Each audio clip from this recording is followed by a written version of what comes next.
And thank you for joining us today. My name is Bree Kimberly. I work in North Kansas City Hospital's Community Health and Wellness Department. We have a great speaker today. I'm super excited to introduce you guys to Teagan Gibler. She brings a wealth of experience and expertise to our discussion. Let me move over my slide here a little bit. I'm going to read a little bio on her. She brings a wealth of experience and expertise to our discussion. Teagan is a licensed master social worker with 7 years of dedicated work in behavioral health field. After her earning both her undergraduate and graduate degrees from Mizzou, Teagan began her career at a state psychiatric hospital. And she had the privilege of contributing her skills at North Kansas City Hospital, which I think that's where I initially met you, Teagan. Yes. Yeah, and where she served as a behavioral health and social worker on medical floors and in the emergency room. Teagan currently serves as a community outreach associate for Recovery Village in Kansas City, which we just were saying is out south, Raytown, Lee Summit area, where she leads a substance abuse and behavioral health provider livelihood here in Kansas City. So we're so fortunate to have you here today with us, Teagan. I'm excited to see your insights on this subject. So everyone, please help me welcome Ms. Teagan Gibler. I'm going to turn it over to you. Oh, real quick, I always do this. The chat is open, guys. So down there at the bottom, the chat is open, or if you want to do the Q&A, that's fine too. We're going to kind of field the questions to the end. So type them in there, and then we'll hit them up when she's done. All right, Teagan, take it away. Perfect. Well, Bree, thank you so much for having me. I'm just so excited to be here and to talk a little bit more about specifically the road to recovery, what that looks like, and how it's different for everybody, and specifically at Recovery Village as well. So again, as Bree said, my name is Teagan Gibler. I'm a social worker and community outreach associate at Recovery Village. I have had the opportunity of working at North Kansas City Hospital for many years. I gained most of my experience at North Kansas City Hospital at their as their behavioral health social worker. So that was great experience. And now my role as a community outreach associate, what that means is I am kind of trying to reach anybody and everybody and helping them, their loved ones, their patients, their friend, whoever it may be, get into treatment and make sure that that process is kind of seamless for them. There's a lot of stress when it comes to addiction and whether you're fighting it yourself or you're fighting it for a loved one.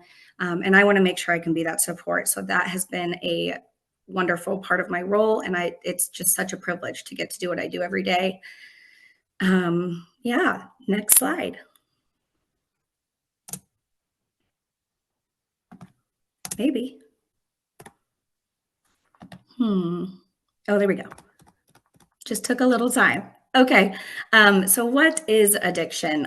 Addiction is a treatable chronic medical disease involving complex interactions among brain circuits, genetics, the environment, and an individual's life experiences. A lot of people forget that addiction truly is a disease, and a lot like other diseases, it disrupts the normal healthy functioning of an organ. Both have serious side effects, and both in many cases are preventable and treatable.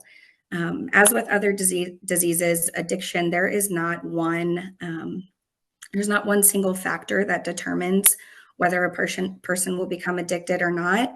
In general, it comes down to risk factors versus protective factors. And the more risk factors a person has, the greater the chance of them taking the drugs that will lead to drug use and addiction will happen. And risk factors can be family history of addiction, mental health issues, poor parental monitoring, and low academic achievement, just to name a few. And on the other side of that, there are protective factors. And the more protective factors a person has, the less risk they will have of developing an addiction. And protective factors can be good bonds with your family, with school, friends. Spirituality is a protective factor, and high self-esteem. So addiction is truly a disease, and a lot of people do forget that. Go to the next slide. So the road to recovery, that's what we'll kind of talk about today. Specifically, there are so many different outlets, so many different modalities, so many different levels of treatment that one can get involved in depending on what stage of addiction they're in. But it's definitely not a one-way street. There is no direct flight to recovery. You can expect long layovers, you can expect turbulence, you can expect definitely some canceled flights, but once you make it to that destination of recovery, it is so worth whatever road that you took to get there. So we'll start off by talking about the 5 stages of recovery. The first one is pre-contemplation. This is when an individual may not realize that their addiction is even problematic. They may be in denial or have the inability to understand the negative implications of their actions. This stage is particularly hard on friends and family. A lot of friends and family have a hard time understanding, how can you not realize the behaviors that you're doing and how your addiction is causing so much stress on yourself and your family and your health. And so this stage is particularly the hardest for friends and family. The next stage is contemplation, and this is when individuals are really getting ready to make a change. They're kind of weighing the pros and cons of the next steps that they can take. But in this stage, there's a lot of feelings of shame and guilt. It's hard to ask for help. I myself have a problem asking for help. I think I can do it all on my own. And it's the same with those that are struggling with addiction. It's hard to ask for help. So a lot of them have a lot of shame and guilt that kind of prevents them from asking for that help. So the next stage is preparation. And this can also be called the determination stage sometimes as well. This is when the individual is ready to start taking steps in the right direction. They've made the choice to stop using, but this can also be a very dangerous stage just because this is usually when the withdrawal symptoms happen. And with withdrawal symptoms, depending on what substance you are using, can be life-threatening. So it's important to, in this stage, offer support. And again, this is when people like me can be a resource. Just make sure that you know who to call and be that support for your loved one, or just make that call. The next stage is action, and this is when the problem has been recognized. They have finally done something about it. This usually involves them being in a treatment program and taking those action steps towards recovery. And maintenance is the next one, and this is when active recovery happens. And active recovery takes work. It takes a lot of maintenance, takes self-discipline, determination, and a lot of support. Again, you'll hear me talk about support a lot, but having support is extremely important in recovery in general. But in this stage, they are kind of using the tools that they have learned in treatment in that action phase, and learning to overcome triggering and or challenging situations. So this is when they're really kind of putting in that work, maintaining that sobriety, and continuing to show up for themselves.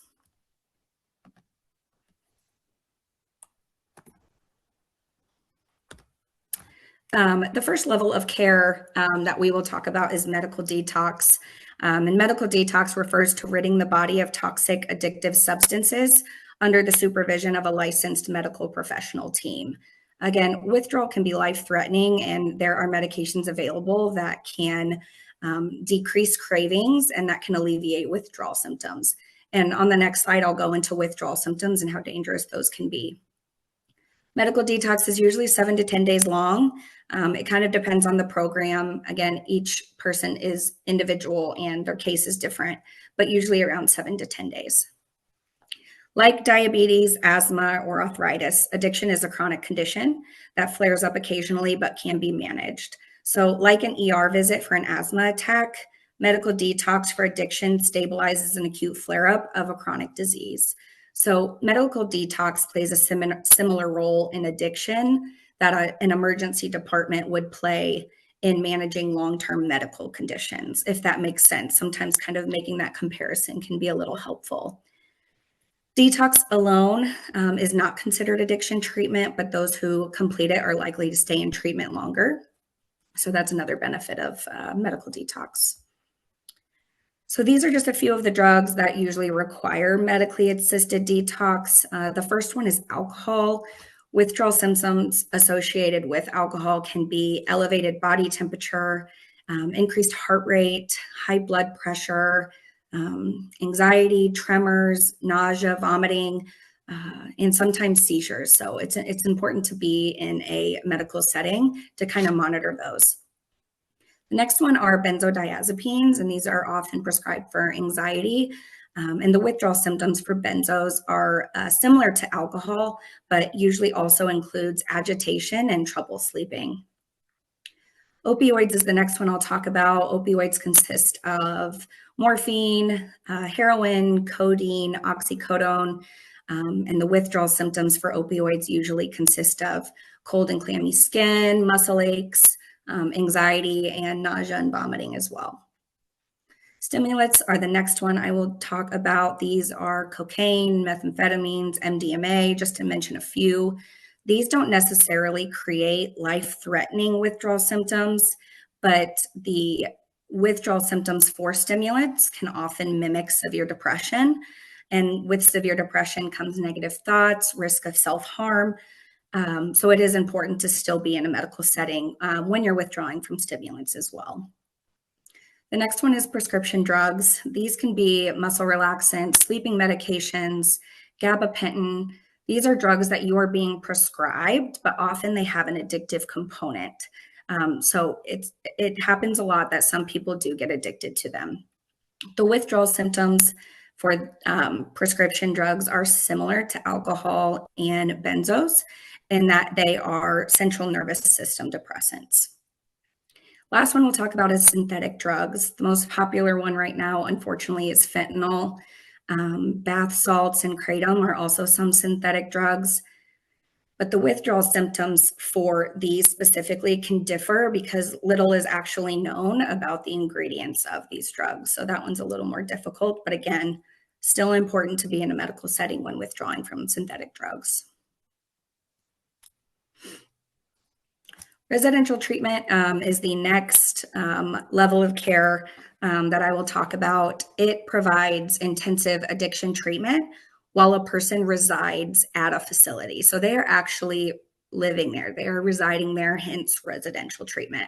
But it provides an opportunity to receive support in a supervised and sober environment. Residential treatment includes comprehensive evaluation and treatment planning. Usually your treatment team in residential treatment will consist of nurses, physicians, your therapist, your case manager, and all of these people are coordinating to assure the best treatment plan is in place for each client. Again, each individual is different and their road to recovery is different, and treatment plans are very individualized per patient, depending on their progress, their needs, and what their outcomes are looking like so far. Residential treatment also includes 24-hour nursing supervision, medication management if necessary. Again, I mentioned those medications that can be used to kind of reduce cravings and monitor those withdrawal symptoms. And you're also meeting with a psychiatric provider 1 or more times a week. And then you're attending community meeting groups. So you're attending AA, NA, CA, whatever groups are kind of important to you and to your recovery. And then you're always ongoing, you're always reviewing your treatment goals. How have they changed? What do they look like? But you have to make sure to bring that up to your treatment team. Individual therapy is also a super important part of residential treatment. This involves meeting one-on-one with a therapist to address symptoms. Recreational therapy is another option, such as meditation and yoga. Yoga is offered at Recovery Village. It's just kind of a different outlet. Again, there's so many outlets, so many modalities. You just have to figure out what works for you. So it often involves keeping an open mind and just trying something because you won't know if you don't try. Daily group therapy is also included. These are specialty groups and peer groups.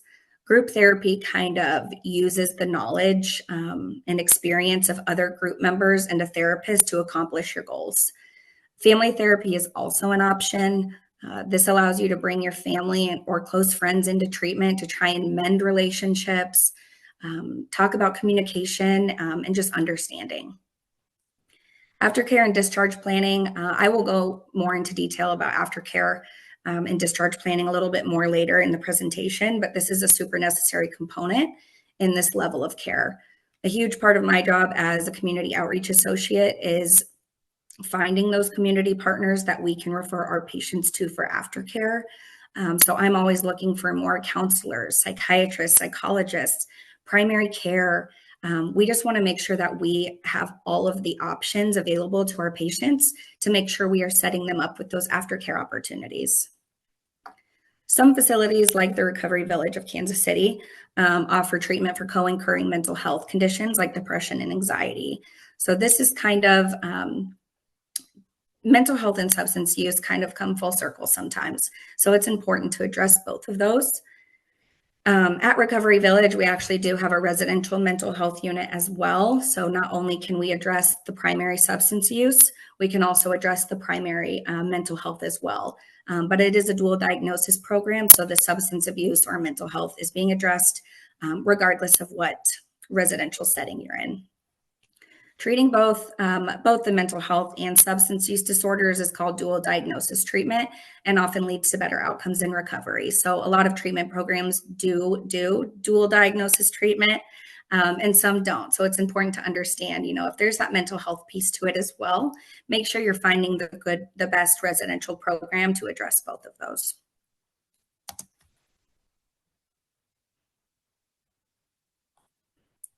Come on, slide. Here we go. Some benefits of residential treatment. The first one is medical support. It's important to have that medical support to manage withdrawal symptoms that can often be life-threatening. It also offers structured programming. So again, you're going to have a curriculum that you are following, and you have a schedule that you follow when you're doing group therapy, when you're doing individual therapy, when you have some recreational time, when you're going to lunch, all of these things. So it's very structured. That's for sure. Next one is nutritional support. There's usually a chef on site.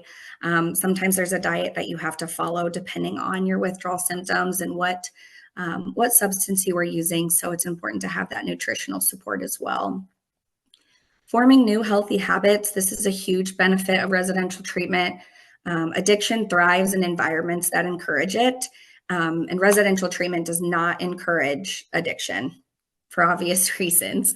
Residential treatment helps people build new and healthy relationships and participate in activities without the presence of a substance. You also have a sense of community. Pretty much everyone there is going through what you're going through, or they've been where you're at, or they are where you're at. So you can kind of connect with them and form that sense of community based on just similar experiences depending on where you're at in your recovery. And the last one is establishing healthy boundaries in your relationships, extracurricular activities, work. You are talking about these relationships and these boundaries in treatment, group therapy and individual therapy. So that's a huge benefit of residential treatment also. Outpatient treatment is the next level of care, and these are when you're not in a residential setting. So these are scheduled visits with treatment providers. Outpatient treatment offers the most convenience, flexibility, and autonomy. You really have to kind of have self-control, and you have to show up for yourself and show up to your appointments and continue to make those follow-up appointments. So you have a lot of autonomy in outpatient treatment. Components of outpatient treatment include medical care. You are working with your primary care physician during outpatient treatment, medication-assisted therapy. Again, this is kind of what I was talking about earlier, those medications that can help relieve cravings and withdrawal symptoms as well. Excuse me. And then you're participating in outpatient therapy. And this can be individual, group, or family. Those aren't just offered in a residential setting. A lot of outpatient treatment programs and counseling groups will offer group therapy and family therapy as well. And the last one is dual diagnosis treatment, addressing both the addiction and the mental health piece. Outpatient does require the individual to maintain a lot of responsibility for managing their substance use disorder and knowing what they need and what level of care and how much oversight they need.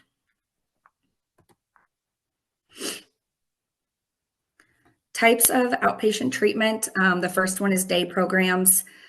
Day programs and partial hospitalization programs that you'll see on the third bullet point there. These are very similar. They still offer an intensive schedule for treatment, and they're engaging individuals for usually at least 6 hours a day for around 5 to 7 days. But for these day programs and the PHP programs, you do not reside at the facility. So once you're done with your treatment for the day, you get to go home. So it's a little lower level of care, but still you're getting that intense treatment. And the next one is intensive outpatient programs. And this offers a little bit more flexibility than a day program or a PHP program. There's less hours per day. It's usually at least 4 hours a day.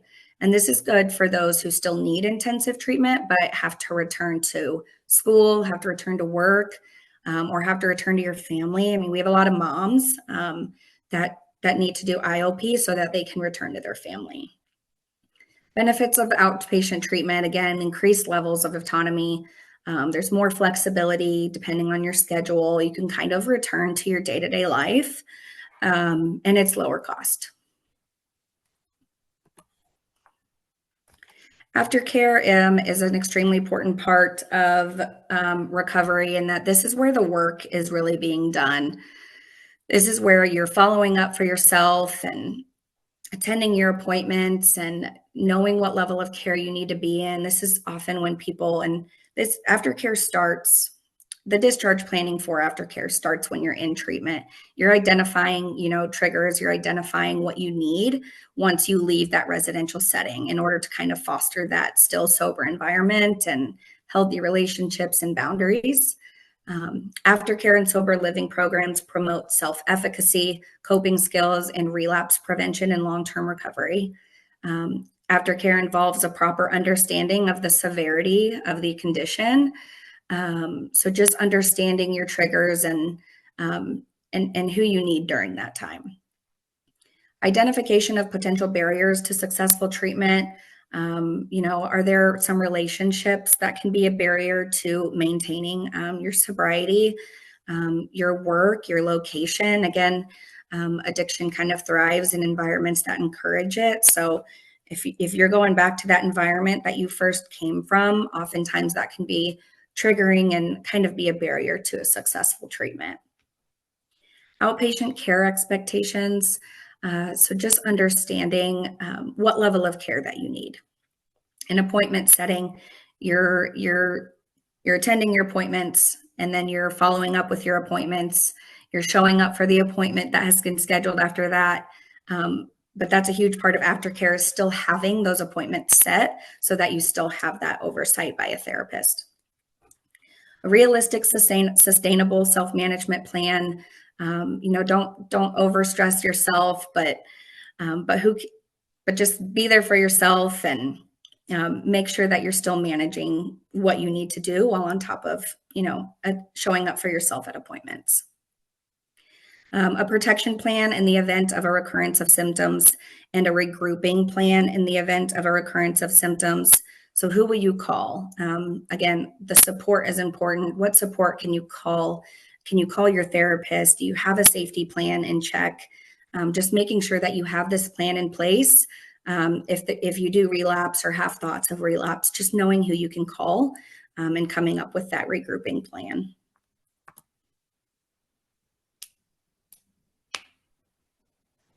Types of aftercare programs include sober living.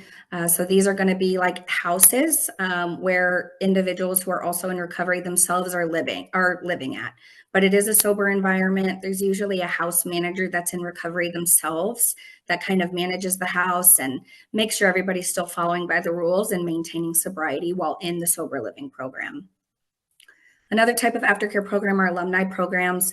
A lot of treatment programs around Kansas City and just around just all treatment programs in general will have alumni groups, alumni events where alumni can get together and you can reconnect with people you were in treatment with, or just, again, have that sense of community of people that have been where you've been and are now where you're at.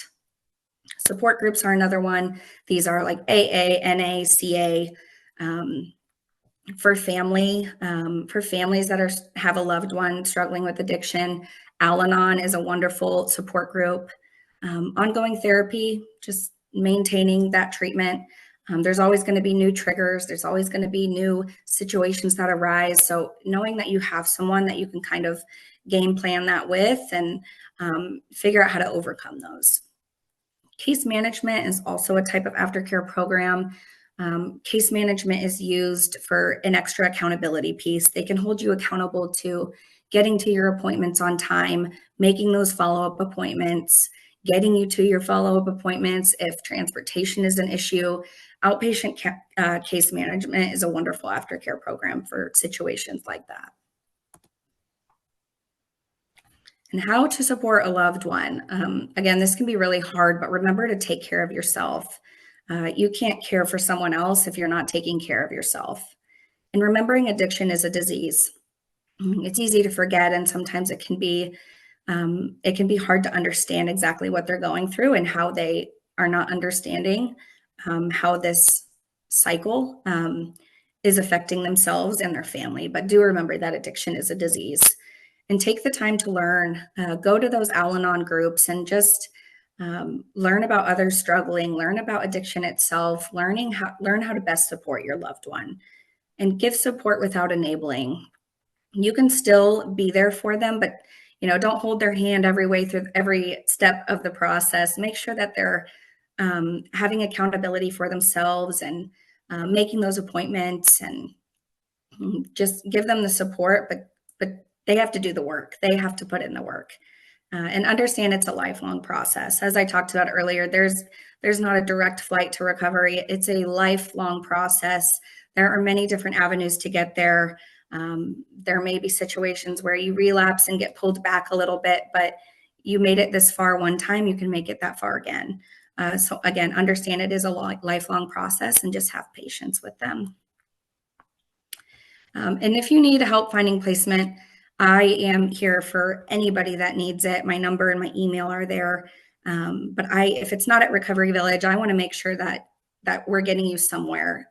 So again, a huge part of my role is finding those community partners that we can work with. So call me anytime. I'm an open book. My phone is always on, and I just want to help people find where they need to be. Again, in conclusion, the road to recovery looks different for everyone. And as I have mentioned in this presentation, there are many different routes that you can take. It's a lot of trial and error, and that's okay, but find your support system, find what works for you, and continue to put in the hard work. And for those of you that may be watching and are in recovery, congratulations. It's a huge step, and it's hard work, and you continue to show up for yourself every day. So, and for those of you that are seeking recovery, just know that you can get it as long as you ask for help. So, but that's the end of my spiel. Thanks, Teagan. That's a great overview of what to expect. And I think a lot of people, you kind of just want to, if you're starting out contemplating, or you have a loved one, this is a great beginner. This is what to expect. These are your options. You don't have to battle, right? We do have a question. Is the use of marijuana still considered an addiction? Yeah, it can be. The withdrawal symptoms are not, don't necessarily need to be medically managed, but seizures can be a withdrawal symptom of marijuana, and it can be an addiction. So treatment is available for that as well. I like that you've mentioned multiple times that this is a disease. And I always kind of like to use the analogy of just like, someone or a loved one, to grandma, for example, that just got diagnosed with cancer. That's not something she would ask for, right? Nobody wants to have cancer. Just the same as nobody wants to be an addict and have dependency issues. So I think a big thing is the stigma, right? Being empathetic and providing support for these people, because it's tough. It's tough. Another question. Does Recovery Village use Medicaid insurance grants self-pay? That's a great question. It was on my list too. That is a great question. So we do not take Medicaid or Medicare. There are self-pay options. It kind of what that rate is, I don't know at the top of my head. But Recovery Village is a network with pretty much all commercial insurances, but we do not take Medicaid, Medicare, or TRICARE. Do you have any thoughts about coerced treatment, for example, court-ordered treatment? How do you feel about that? That's a tough one. Court ordered treatment is usually, when someone is court ordered treatment, they don't want to be going to treatment. And it's hard to be successful in treatment when, again, you're not in that action stage of recovery.